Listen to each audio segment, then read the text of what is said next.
Bonsoir. Alors, j'avais envie de parler aujourd'hui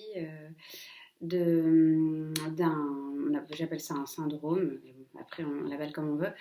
C'est le syndrome de la machine à laver et c'est un thème qui était assez récurrent à un moment donné dans ma vie où moi-même j'ai travaillé dessus et du coup après j'ai accompagné pas mal de personnes sur ce thème. Et en fait, j'avais envie d'en parler parce que je sais pas, je sens que c'est le bon moment et parce que j'ai croisé un lave-linge désossé au coin d'une rue et donc ça m'a fait penser à ça. Donc, ce que je voulais dire à ce propos-là, donc c'est en général, c'est des personnes qui donc sont très sensibles, ont des limites qui sont pas du tout bien positionnées, et, qui vont croire que, alors, c'est pas, disons que oui, elles croient que les émotions des autres sont leurs émotions et d'une certaine manière, en fait, leur croyance fait que ça devient vrai. Mais à la base, c'est pas censé être ça. Voilà.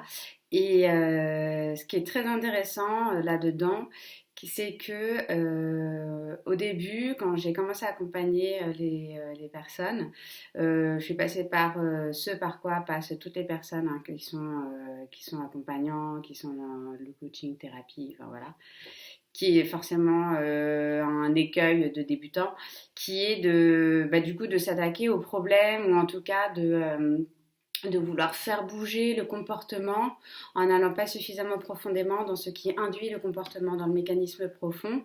Voilà, ça part souvent d'une bonne intention. Donc, quand, par exemple, quand une personne fait justement cette histoire de machine à laver, et donc lave les émotions des autres, hein, en gros, on a tendance à vouloir faire en sorte qu'elle ne le fasse plus. Et en fait, non, c'est pas ça qu'il faut faire. En fait, à un moment donné, on capte que la problématique n'est pas ce fonctionnement, mais plutôt l'intention qu'elle met derrière ce fonctionnement, qui est pourquoi est-ce qu'elle n'est pas capable de laver son propre linge sale et pourquoi elle accepte celui des autres. Parce qu'en fait, souvent, il y a un peu, pas des vases communicants, mais il y a une sorte d'échange qui est que elle va s'occuper du linge sale des autres, mais en fait, elle ne se rend pas compte qu'elle aussi, elle refourgue son linge sale aussi. Et donc, il y a tout un travail à faire au niveau inconscient sur le fait de garder éventuellement c'est pas une problématique, c'est vraiment ce fonctionnement qui est un fonctionnement moi que j'appelle maintenant d'autorité émotionnelle, maintenant que je l'ai régulé et que je sais, que je connais mon fonctionnement et je sais à quoi ça sert dans mon alchimisation de tout ce qui se passe dans ma vie, etc. Mais du coup, donc, de garder ce fonctionnement, mais d'être capable de laver son propre linge sale, donc ses propres émotions. Alors, quand je dis laver ses émotions, ouais, non, alors ça va être mal compris.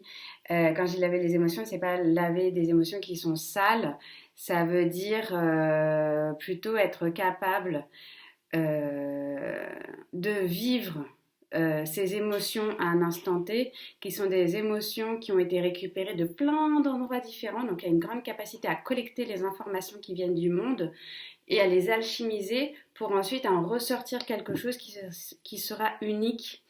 Donc, en général, c'est des personnes qui ont une très grande capacité réceptive. Voilà, et donc il y a un temps de maturation, donc c'est pour ça faire un peu la machine à laver, et ensuite qui peuvent ressortir un produit transformé. Voilà. Et donc, oui, du coup, je me suis un peu perdue dans mon truc, mais ce que je voulais dire, c'est que, oui, donc ce fonctionnement peut être quelque chose de très bien, en fait, il n'y a pas de souci sur ça, mais que la problématique, c'est donc cette histoire d'intention, et qui est pourquoi est-ce on lave le linge sale des autres plutôt que le sien, et pourquoi, du coup, on n'est pas en capacité en gros, de s'appuyer sur son expérience personnelle, sur sa propre vie, et de le transformer en autorité. Voilà, donc bah, écoutez, j'espère que ça vous a intéressé, que ça vous a éclairé sur certaines choses. N'hésitez pas à me mettre en commentaire si c'est le cas ou pas. Bonne soirée.